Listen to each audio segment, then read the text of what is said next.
Important reminder. Say like you have 30 seconds to just summarize all of the things that we could possibly say. What would be the most essential things? And I think, Hey, reality is a dream. any dream you wanted to Life dream. is imagined by the universe. This is just a ride. The universe is imaginary, completely mental, and Pure infinite reality is infinite consciousness and infinite imagination. Infinite You didn't forget imagination, like something like this. or what is otherwise known Just as like, I mean, like every episode kind of like just lays that out. God. Did you forget? You're imagining all of it right fucking now. So we're live with a new installment of the Dutrippar podcast. Yeah, back for more. And today we're gonna talk about the brain. Yeah, the physical entity of the brain. It's a key piece to almost all discussions of non-duality and metaphysics and spirituality and psychology. It's also a very interesting position, I think, in our society and in our minds. So we thought that this was a good topic to explore today. So David, can you tell me what the brain is? I'm thinking how to do this in the smartest way, but maybe we should just talk and then we'll see where we land. Okay, the brain is a concept. I can't tell you like for me what it is. Mm-hmm. The brain is a concept that we use. We have collected a lot of different things and said that it is the brain. So, for example, we have a lot of electrical impulses. You can see if you measure electrical impulses, you see a pattern, somewhere kind of inside our heads, which of course they do extend outside of the head as well, in the spine, for example, down and into our bodies, our entire bodies, as a matter of fact, in the nervous system. But of course, you can make some kind of arbitrary, more or less arbitrary division there and say that above this specific area, this is the brain, all these electrical impulses. Or you could also do it with like the biological actual material, and say that is the brain, the different tissue, some specific type of cells that you could call brain cells. Yeah. Say that is the brain. I guess that's one part of it. You also have in a relation to a human, I think most people see the brain as an integral part of our functionality, like how it is to be a human, that the brain is a big part of what we go through in our lives. And I think people think that the brain is what's controlling them, for a lot of people, at least. Yeah. But it's also this kind of mysterious thing that no one has ever, or I guess will ever, kind of see their own brain. I mean, you could technically maybe with some kind of mirror and a drill, but everything you think you know about your own brain, I guess, is based out of guesses based on other people's brains. So, I mean, you could have like a black brain, but you wouldn't know until you died and someone checked inside your brain. Yeah, well, supposedly of other people. Yeah, so it's kind of the brain, for at least for most of us, I think it's something that exists, in your, I say imagination. I don't mean that it's like a completely made up thing in that sense, but it's that you don't actually know that you have it, but you kind of assume with some very good basis that you actually have some kind of brain. You can have a mental picture of how your own brain looks like if you want to think about it that way. Yeah. So I mean that's a good explanation and basis for discussing the brain. I think you also covered some of the relativity in general when defining something, that it could end with the nervous system, or it could just be like the brain matter inside the head. There's some different boundaries can draw, Yeah, circling what is the brain. I want to add something in the brain as well, that Mhm. you can talk about the synapses, the brain as a network. That's also very common. I think you have these brain cells that works as a network, and that the brain is that it has some kind of network function, and some different parts that have different functions within the brain, but it's all kind of active at the same time. Yeah. Some parts more than other. Yeah, for sure. It's it's the brain is like also made up of a lot of smaller parts, with very complex relationships and overlaps with each other. But so building on what you said, the brain is also completely imagined as well by Should we start there and just dig a little bit deeper into that one, and then we can actually go into back some to yeah, then we can talk about the brain, but just start yeah, off we need to with establish that yeah. Matter is imaginary in general. That includes the brain as well, and this is a bit more paradoxical to grasp, I guess I can say, because I wonder how if you actually managed to get into this podcast and are still here. I actually wonder for that person if this is actually weird, or if it's just like, come on, just maybe talk about the brain. maybe I'm not sure, but I think that it's the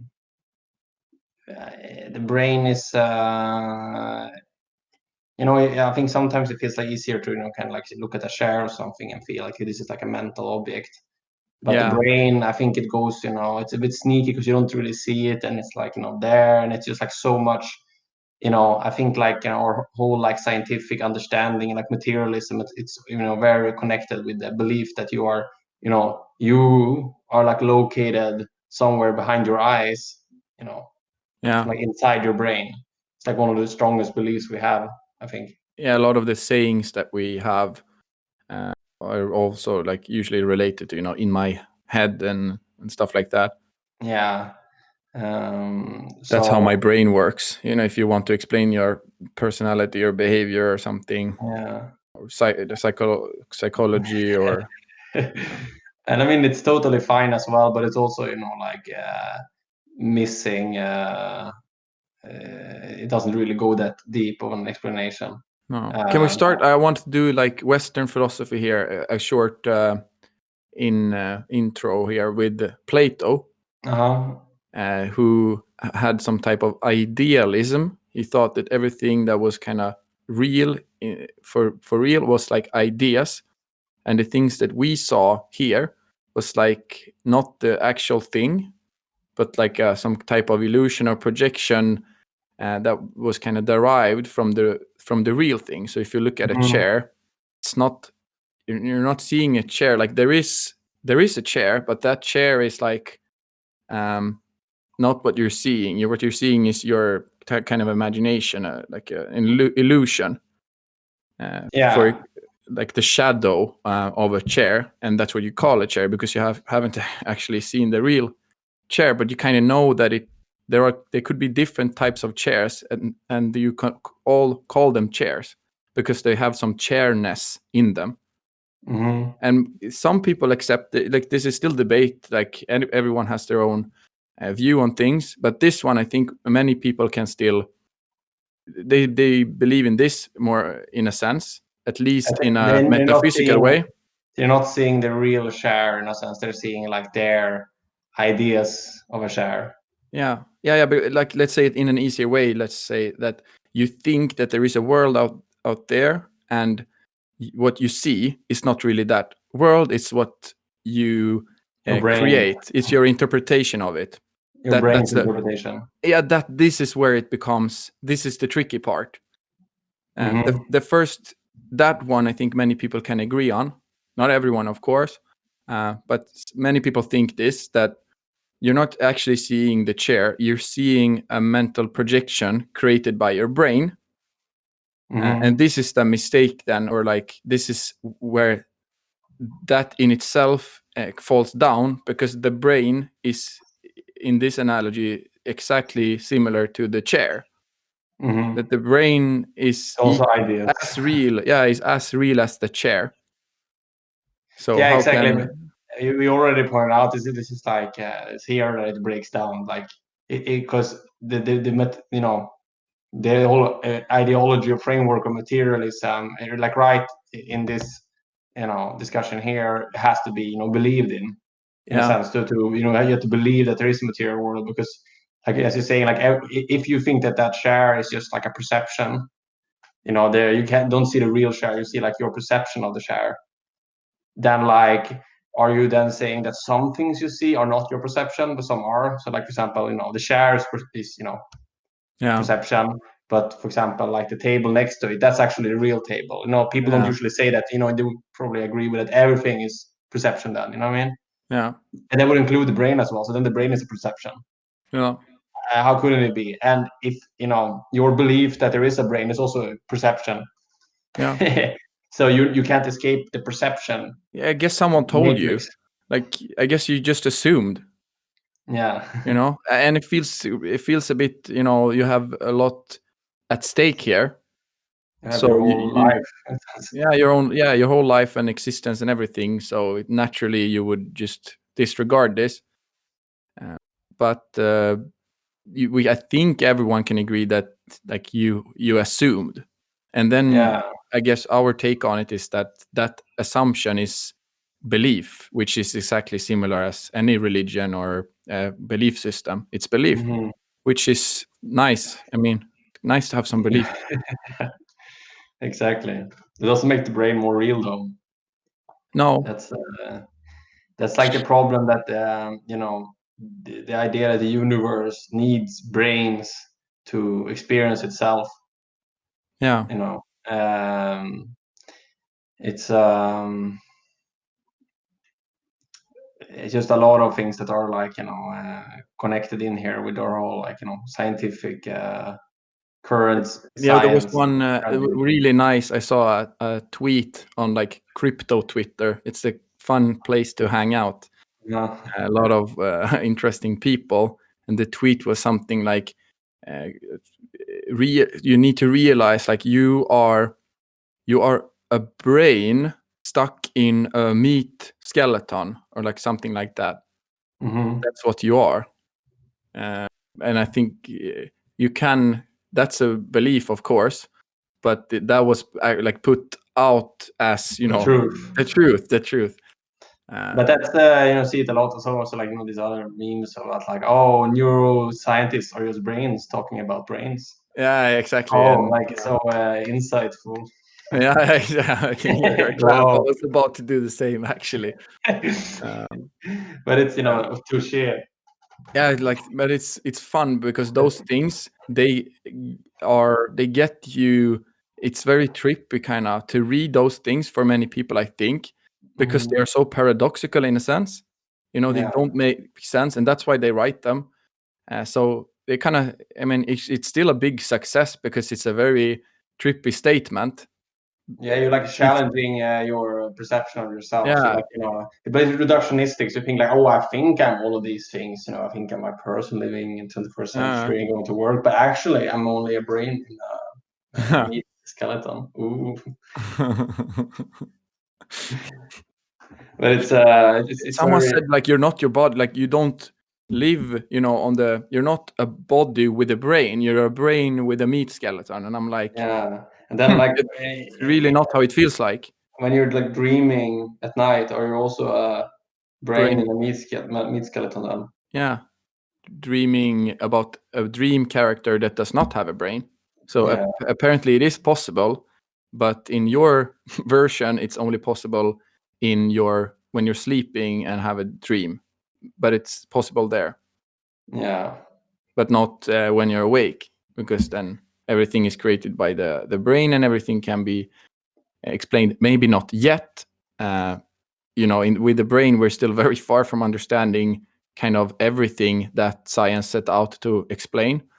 But the belief, I would say, is that if we just continue what we're doing, then maybe in, I don't know, 25, 50, 200, 500 years, eventually, we would know if we just continue with the scientific endeavor that we do this way.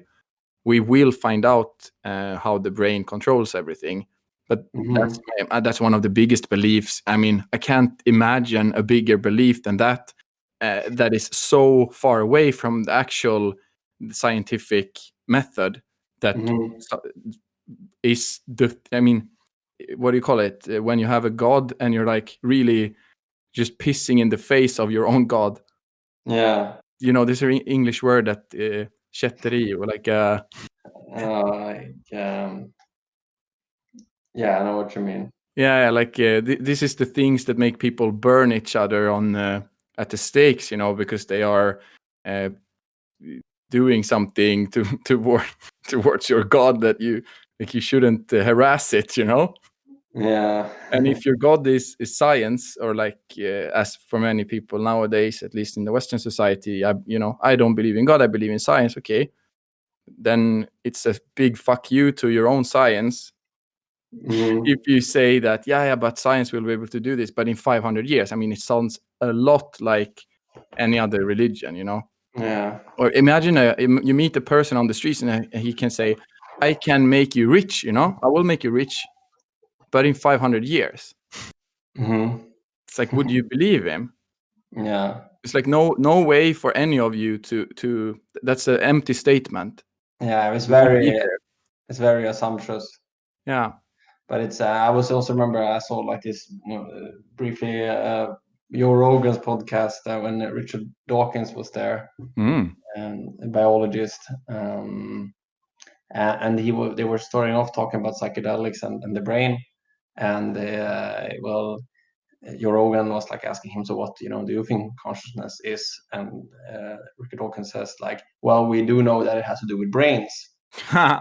And then from that starting point was like entire reductionism, that if the brain chemistry changes, consciousness changes, and it's presented as a conversation killer. It's so fucking obvious that this is the case, and it's like it doesn't need to be explored more, like I said. So slam dunk, nice. Now we can have a serious scientific discourse about this, since we got all of the the crazy. It's like you have it might be like it's true in a sense that it has to do with brains, but it also has to do with every other thing that you could possibly imagine. Yeah, but the thing is that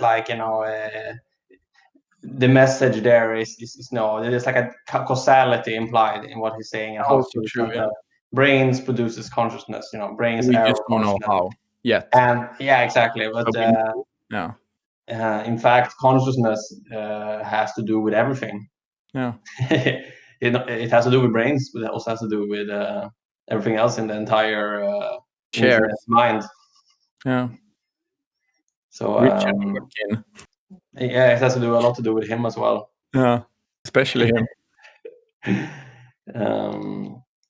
So it's what a dream character. I mean, imagine if you are Richard Dawkins. Yeah.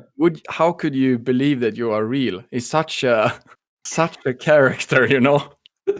Imagine waking up like this is completely normal. Like, why would I be, you know? Yeah. It's like an obvious dream character to have in your dream, to have something to talk about.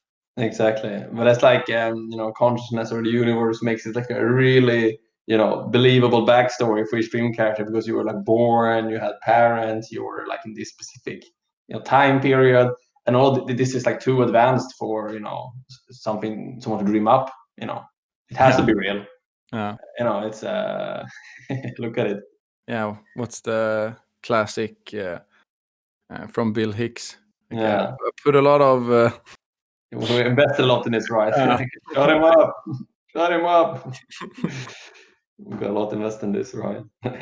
Look at my big bank account and my worried eyebrows. Look at my family. It has to be real. It has to be real.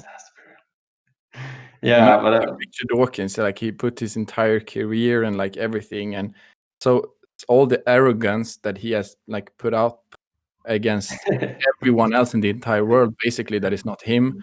Yeah. Crawl back to the cross, especially when his like key value is like, reason, Mm. to just say I was wrong. I don't think that's gonna happen.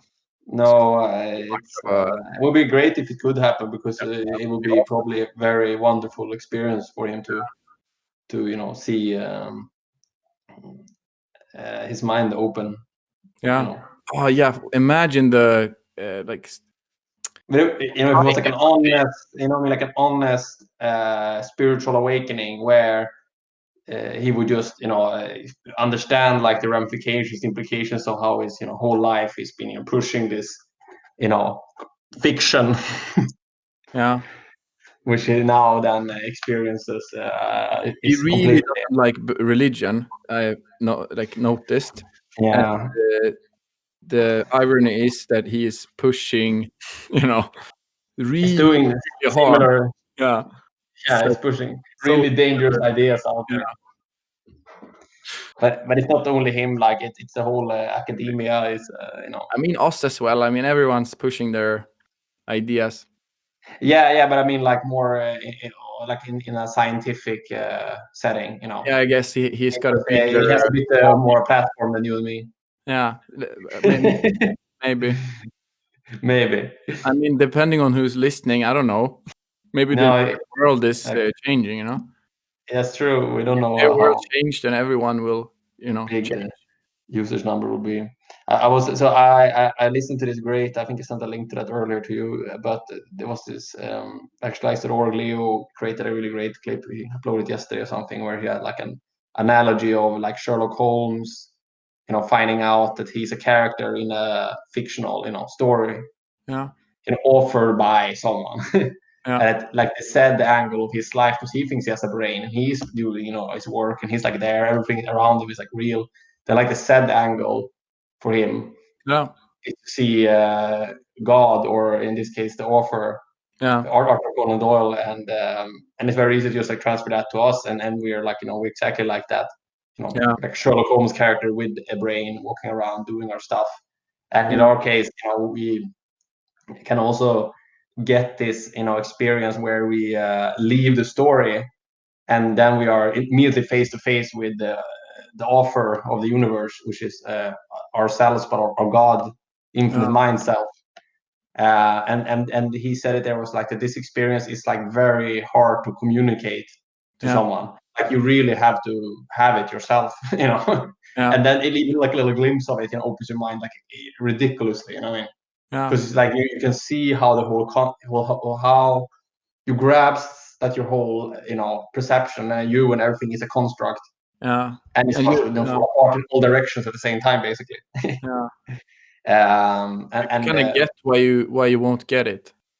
Yeah, exactly. And that's why like psychedelics are very like radical thing in a sense, because it's so hard to get this, and you also kind of have to intuit it in order to go for it. You know what I mean? Like it wouldn't really just come at your doorstep through like meditation, but you can get it through meditation, yoga, or like it's like at any point really you could have just like a sporadic spiritual awakening, and bam, you're there. Nothing stopping it really.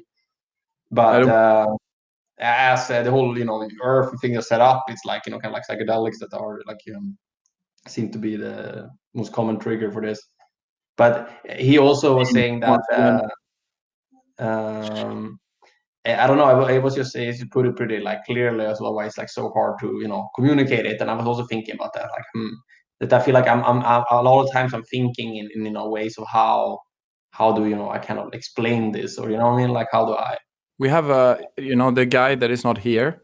If someone noticed that there's a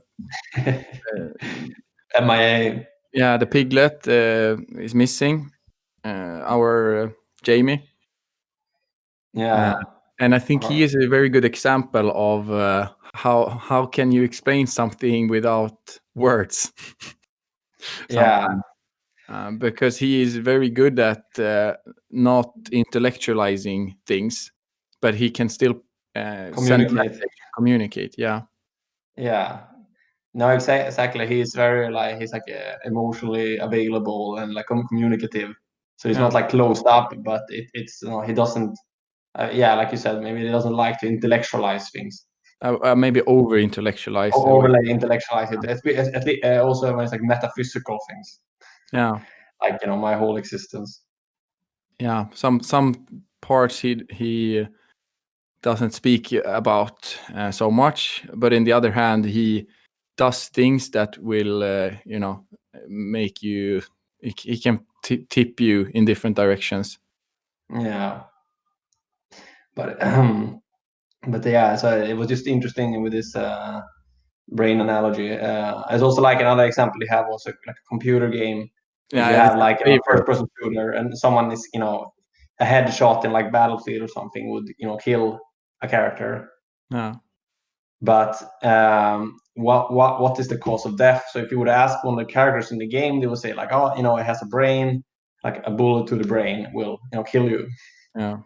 But really, what's happening there in this scenario is that the programming that kills a character. Yeah. Like if they just change the code, it could be that actually no one dies. There are no brains, and it's very hard to grasp because you have to go very meta on things. But I think it does explain it, like it's like the programming is what causes the brain in a sense. Then the brain is programmed to interact with the rest of the experience in different ways. But to see this, you have to see it all at once to see that all of it is one whole. I think you need to realize that this kind of changes nothing. There's nothing new here. Mm-hmm. Like why is the brain such a mystery to you? Like why do you but like some people, I think they don't want to let go of the idea of the brain because they think that the brain will kind of fly away from their head and stuff.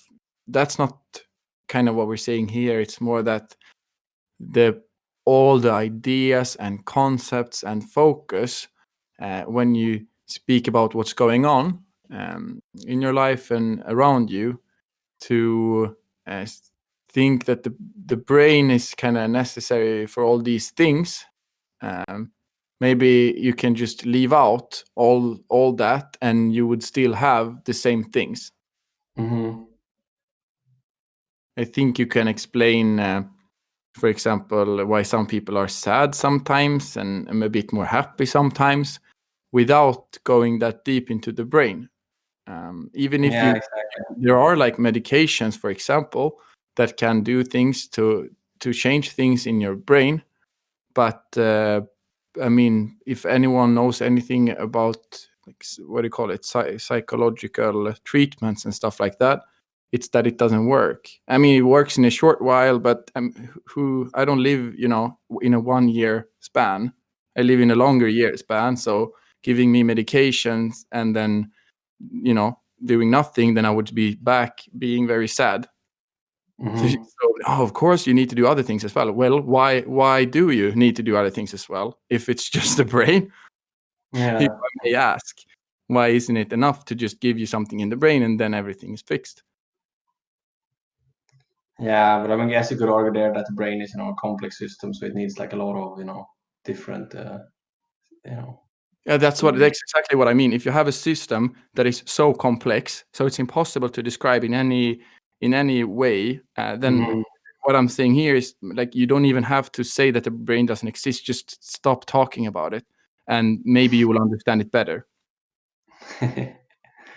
Yeah, maybe. There was one person I listened to. He was a scientist that was focused on complex systems, and he said it very wisely. I think that science it means to divide and like to separate. That's a conquest of science. Yeah. The SC in the beginning of the word is the same as in scissor, for example. So it's like about cutting things in two. There was one endeavor of science was that maybe we can understand what's going on if we just divide it into smaller and smaller parts. But it turns out that you can't understand everything by doing that. So you actually, in complex systems, which is what most of the things around you are, then you need to look at it. You need to put them back together and look at it as a whole to understand it. Exactly. I mean, it's one of the basic assumptions of science is that things can be understood that way, and also if scientific method doesn't work, then it can't be understood, and also it's no point really in discussing it. Yeah. Even though phenomena are real, but it's if science can't do it, then maybe it's not like a real field of inquiry at all. Yeah. But I think it's I'm just thinking in terms of this podcast, for example, and to our listeners as well, what what's being said here. It's it's hard to change the whole but it's hard to change the whole scientific paradigm of the world. It's a very interesting discussion, worth exploring, but it's on a more personal level. It's there is also the experiential aspect of it. This is not only intellectualizing something, trying to understand something. It's the greatest joy in the universe is down this path, let's say, of exploring just a teaser metaphysics. Teaser. Yeah, it's there's nothing else like it. The world is like a ride at an amusement park, and when you choose to go on it, you think it's real, because that's how powerful our minds are. And the ride goes up and down and round and round. It has thrills and chills, and it's very brightly colored, and it's very loud, and it's fun for a while. Some people have been on the ride for a long time, and they begin to question, is this real, or is this just a ride? And other people have remembered, and they come back to us, and they say, it's not physical. It's not in time and space. You will never die. You were never born. You are the creative universe, and you have imagined everything the whole time. Whatever you imagine becomes real for you. Life after life. And we kill those people.